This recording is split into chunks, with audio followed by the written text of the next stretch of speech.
اور آپ کو ایک بات بتاؤں، یہ قرآن کی خدمت کا خاندان ہے، یہ سلسلہ چلتا ہے، چلتے چلتے پھر وہ دور آیا۔ شیخ الہند رحمہ اللہ، محمود الحسن دیوبندی رحمہ اللہ، قرآن کریم کا ترجمہ انہوں نے لکھا، تفسیر مختصر، مالٹا کی جیل میں رہے۔ یہاں مردان کا ایک علاقہ ہے سخاکوٹ، سخاکوٹ کا ایک عالم تھا، وہ بھی ان کے ساتھ تھا، شیخ الہند کا کے ساتھ۔ پتہ ہے کیا کہتے ہیں کہ ہم کشتی میں جا رہے تھے مالٹا کے پانی میں، سمندر میں، طوفان آ گیا۔ جب طوفان اور سیلاب شروع ہوا، آندھی چلی، خطرہ یوں لگا کہ بس ہم کیا ہو جائیں گے، سفر میں غرق ہو جائیں گے۔ تو ہر آدمی اپنی فکر میں کہ میں کس چیز کو بچاؤں، کیسے بچوں گا، کس چیز کو پکڑوں گا۔ کہتے ہیں شیخ الہند نے اپنا لکھا ہوا وہ ترجمہ قرآن کا پکڑا، پلاسٹک اس کے ارد گرد باندھا کہ پانی سے متاثر نہ ہو، اور پھر اس عالم سے کہنے لگے آپ کو تیرنا آتا ہے؟ کہنے لگے مجھے تیراکی آتی ہے۔ کہا مجھے تو تیرنا نہیں آتا، میں ڈوب جاؤں لیکن یہ قرآن کا نسخہ یہ لوگوں کو کنارے تک پہنچا دینا، میں غرق ہو جاؤں کوئی پرواہ نہیں ہے۔ یہ قرآن کریم کا ترجمہ اپنی پیٹھ کے ساتھ، سینے کے ساتھ جس طرح آپ کو باندھ لینا، تیراکی کرتے کرتے کنارے لگ جانا۔ لیکن اللہ نے پھر بچا لیا ان کو، کشتی غرق ہونے سے بچ گئی۔ پھر انہی کی تفسیر کو مکمل کیا علامہ شبیر احمد عثمانی رحمہ اللہ نے۔ میرے دوستو ایسا ہوا، ہم تک ایسے ہی آ گیا۔ پھر ایک مرد درویش کو اللہ نے، مولانا حسین علی الوانی رحمہ اللہ کو اللہ نے پیدا کیا، پنجاب وہاں بچرا میں، اپنی زمین اپنی جائیداد سے قرآن کی تفسیر کرنا شروع کر دی، اور توحید کا مسئلہ بیان کیا، اپنے گاؤں سے نکال دیا گیا۔ زمین بھی اپنی جائیداد اپنی چھوڑنی پڑتی ہے، لیکن اللہ نے ان کا وہ خلوص دیکھا، شاگرد ایسے عطا کیے۔ ان میں سے ایک شاگرد شیخ القرآن امام محمد طاہر پنجپیری رحمہ اللہ، دوسری شاگرد شیخ القرآن مولانا غلام اللہ خان رحمہ اللہ، اور بھی بہت شاگرد۔ دو ایسے شاگرد دیے ہیں، پتہ ہے لوگ کہتے ہیں نا، ایک عالم کے بارے میں نے سنا، اس وقت وہ نام ان کا ذہن میں نہیں، انشاءاللہ آئے گا تو میں دوران درس آپ کو کسی وقت لکھوا دوں گا۔ اولاد نہیں تھی ان کی، لاولد تھے۔ تو کہتے ہیں لوگ مجھے کہتے ہیں فلاں ہمارے ہاں جس کی اولاد نہ، اس کو کیا کہتے ہیں، میراث، ایسا ہی کہتے ہیں، اس کی اولاد نہیں۔ کہتے ہیں لوگ سادہ ہیں، مجھے کہتے ہیں ان کی اولاد نہیں۔ شاگردوں کی طرف اشارہ کیا جن میں علماء محدثین تھے، فرمایا جیسے بیٹے میرے ہیں ایسی اولاد کسی کی نہیں ہے۔ کس نے کہا میری اولاد نہیں ہے؟ شاگرد استاد کا ایک روحانی بیٹا ہوتا ہے،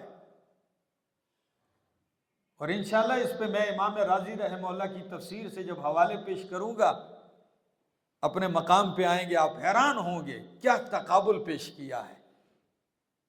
تو شیخ القرآن رحمہ اللہ نے محنت کی، مار کھائی، اپنے ہی خاندان اپنے ہی گھر سے۔ ایک عالم سے میں نے سنا، واللہ علم پڑھا نہیں، کہتے ہیں لگے پنڈی والے شیخ القرآن رحمہ اللہ جب راجہ بازار کی مسجد میں آئے نا، راول پنڈی، تو جس دن جمعہ کہنے لگے 14 مسجدیں چھوڑ آئی ہو، میری 15ویں مسجد ہے۔ کتنی مسجدوں سے نکالا گیا ہوں؟ 14 مسجدوں سے نکالا گیا، یہ میری 15ویں مسجد ہے، ادھر اب موت کے ساتھ ہی نکلوں گا۔ یہ نہیں ہم اپنی امامتی بچاتے رہے، میں مسلح بس ہیں، او بھائی یا مسئلہ چھوڑ یا مسلح چھوڑ، نہیں بھائی، جو مرضی ہے ہو جائے، سمجھو حق کہ یہ قرآن کا فیصلہ ہے، نبی کے فرمان کا فیصلہ ہے، پہلے یہ دیکھو دل مطمئن کرو سچ ہے، جب سچ ہے پھر پرواہ نہ کرو، بجا دو پھر، کہہ دو پھر برسر میدان۔ آؤ ہم قرآن کریم سمجھنے کی کوشش کرتے ہیں۔ باپ نے فتح الرحمن، فتح العزیز بیٹے نے موضح القرآن۔ اب سارے معنوں کو دیکھو تو یہی ہے، قرآن کی تفسیر، قرآن کی وضاحت، قرآن کی توضیح، قرآن کی وضاحت، قرآن کی کشف، یہ چیزیں امام ابن کثیر رحمہ اللہ فرماتے ہیں جب یہ حالات ہوں نا تو الواجب علی العلماء الکشف عن معانی کلام اللہ، علماء پر واجب ہے الکشف عن معانی کلام اللہ، کہ لوگوں کے سامنے اللہ کے کلام کے معنی کو واضح کرو، کھولو قرآن کہتا کیا ہے۔ میرے دوستو الحمدللہ دل تو آج میرا تھا، جو میں ذہن میں تیاری کر کے آیا تھا کہ پڑھیں گے، لیکن بہرحال چونکہ پہلا دن ہے اور کئی طلباء نے مجھے فون کیا رات کو کہ جی ہم صبح نہیں پہنچ سکیں گے، ہم سفر میں ہیں، کئیوں نے عصر کا کہا، کئیوں نے شام کا، تو چلو میں نے کہا پہلا دن ہے، آپ سے ملاقات بھی ہوگی، ایک انس بھی پیدا ہو جائے گا۔ ہے کبھی کبھی سوچتا ہوں، حیران ہوتا ہوں، امام ملحن جن کو کہا جاتا ہے مولانا ابوالکلام آزاد رحمہ اللہ، ان کی تفسیر ہے ترجمان القرآن، غضب کے ادیب ہیں، اردو ادیب ہیں، لکھتے ہیں، قلم ہے، تلوار ہے، ایسا بہتا سمندر ہے۔ اردو دان ہی ان کی تفسیر سے یا ان کی کتابوں سے لطف اندوز ہو سکتے ہیں کہ کیا عجیب انسان ہے۔ کہتے ہیں تفسیر لکھی اور ایک تفسیر الگ لکھی جس کا نام ہے ام الکتاب، وہ صرف سورہ فاتحہ پہ لکھی ہے۔ اس ام الکتاب کے مقدمے میں لکھا ہے کہ میں اپنی ساری تفسیر ایک گمنام طالب العلم کے نام منسوب کرتا ہوں، میں اپنی پوری تفسیر، لوگ کتابیں تصنیف کرتے ہیں کہتے ہیں میری کتاب میرے باپ کے نام منسوب، میرے استاد کے نام، فلاں کے نام، فلاں کے نام، نامور شخصیات، کہتے ہیں میری تفسیر میرے ایک گمنام شاگرد طالب العلم کے نام۔ کہتے ہیں کون تھا؟ کہتے ہیں نماز پڑھ کے مسجد سے گھر کی طرف جا رہا تھا، دیکھتا ہوں مڑ کے ایک شخص میرے پیچھے ہے، بار اس نے اٹھایا ہوا ہے اور میرے پیچھے پیچھے آ رہا ہے۔ میں سمجھ گیا کہ اس کو مجھ سے کام ہے، میں نے کہا کچھ کام ہے؟ کہنے لگا جی ہاں کام ہے۔ میں نے کہا آؤ، کیا مسئلہ ہے آپ کا؟ کہنے لگے میں قندہار سے پیادل چلا ہوں، کوئٹہ آیا ہوں، اور وہاں سے چل کے آپ کے پاس آیا ہوں، تاجروں کے ساتھ چمٹتے چمٹتے میرے پاس کرایہ بھی نہیں تھا، کچھ بھی نہیں تھا میرے پاس۔ کہا پھر؟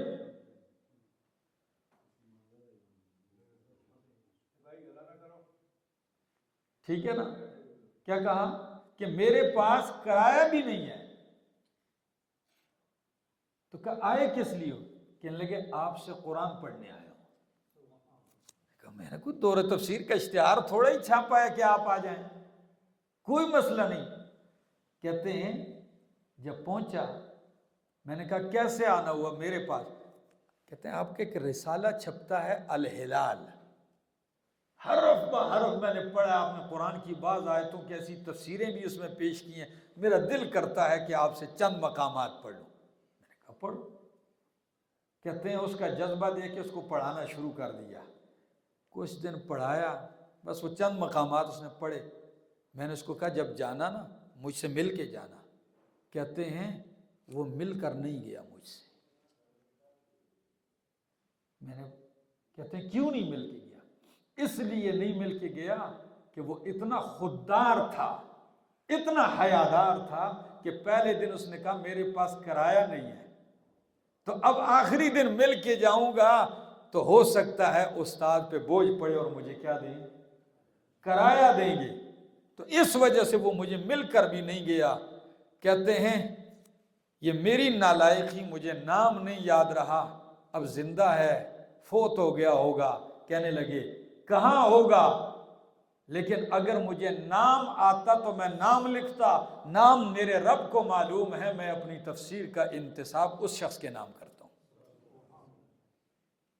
اس طلب کے ساتھ آؤ، بیٹھو، انشاءاللہ اللہ آپ کے سینوں کو کھولے گا اور یہ اترے گا، دل کی گہرائیوں میں جا کے بسے گا قرآن، اور اس کا ٹھکانہ جب ادھر اترے گا نہیں ہے، آپ اس کے انوارات اپنے وجود میں دیکھو گے۔ آپ کو اللہ ایک مینارہ نور بنا کے پیش کرے گا، اور آپ بدلیں گے اور خود بھی بدلیں گے، جہان کو بھی بدلنے کا سبب بنیں گے۔ اللہ ہمیں قرآن کریم کی سمجھ نصیب فرمائے۔ آخر دعوانا ان الحمدللہ رب العالمین۔ ایک دو باتیں سن لیں، قرآن کریم کے جتنے طلباء ہیں بیاض والا قرآن کریم رکھ لیں، قلم کاغذ لے لیں، ٹھیک ہے نا؟ اس لیے مشکل لفظ آئے لکھ لیں، کوئی ایک حوالہ آتا ہے خاص جو لکھنے کے قابل ہوتا ہے وہ لکھ لیں، اس کے بعد اپنے پاس محفوظ کر لیں۔ انشاءاللہ ادھر کا لکھا ہوا 10 سال کے بعد بھی اگر آپ پڑھانے کے لیے قرآن کریم کھول کے بیٹھو گے نا تو وہ آپ کے ہاتھ کا لکھا ہوا نظر پڑے گی، پوری ریل دوبارہ چل جائے گی، سارا کچھ تازہ ہو جائے گا دماغ میں۔ تو یہ لکھیں، اور ایک بات، پابندی اوقات، اپنا وقت قیمتی بنائیں، جس مقصد کے لیے آئے ہیں اس کو مقصد جانیے۔ تکرار ہوتا ہے مغرب کے بعد، کیوں علی؟ ظہر کے بعد، اچھا ظہر کے بعد تکرار ہوتا ہے، یعنی صبح جو پڑھا ہوتا ہے نماز ظہر کے بعد عصر تک اس کو دہرایا جاتا ہے۔ اس میں لازمی بیٹھیں، لازمی بیٹھیں، آپ کی زبان کھلے گی، آپ کا جھجک ختم ہوگا، انشاءاللہ العزیز آپ کو قرآن کریم سمجھ میں آئے گا۔ اور باقی اس کے لیے اللہ سے مانگے، میرے لیے عاجز کے لیے دعا کریں، اللہ مجھے قرآن کی سمجھ دے دے، اور اللہ میری زبان کو، میرے سینے کو کھول دے۔ میں محنت کروں گا، میں عالم نہیں ہوں، میں آپ کی طرح ایک طالب العلم ہوں ادنا، سمجھ آئیے؟ تو میں بھی خود قرآن کا طالب العلم ہوں، آپ بھی قرآن کے طالب العلم ہیں۔ بس یوں سمجھ لیجئے کہ جو 2 ٹکے میں پڑھ لیتا ہوں وہ آپ کو سناؤں گا، آپ بھی دل دماغ سامنے رکھیں، اللہ ہمارے سینوں کو کھول دے۔ آمین۔ اللہم صلی علی سیدنا و مولانا محمد وعلی آل سیدنا و مولانا محمد وبارک وسلم ثم صلی علیہ۔ اللہم نور قلوبنا بنور الایمان، اللہم حبب الینا الایمان وزینہ فی قلوبنا وکرہ الینا الکفر والفسوق والعصیان۔ اللہم نور قلوبنا بنور الایمان، اللہم اعطنا علم القرآن وعملا بالقرآن وفهم القرآن، وصلی اللہ تعالی علی النبی الکریم وعلی آلہ وصحبہ اجمعین برحمتک یا ارحم الراحمین۔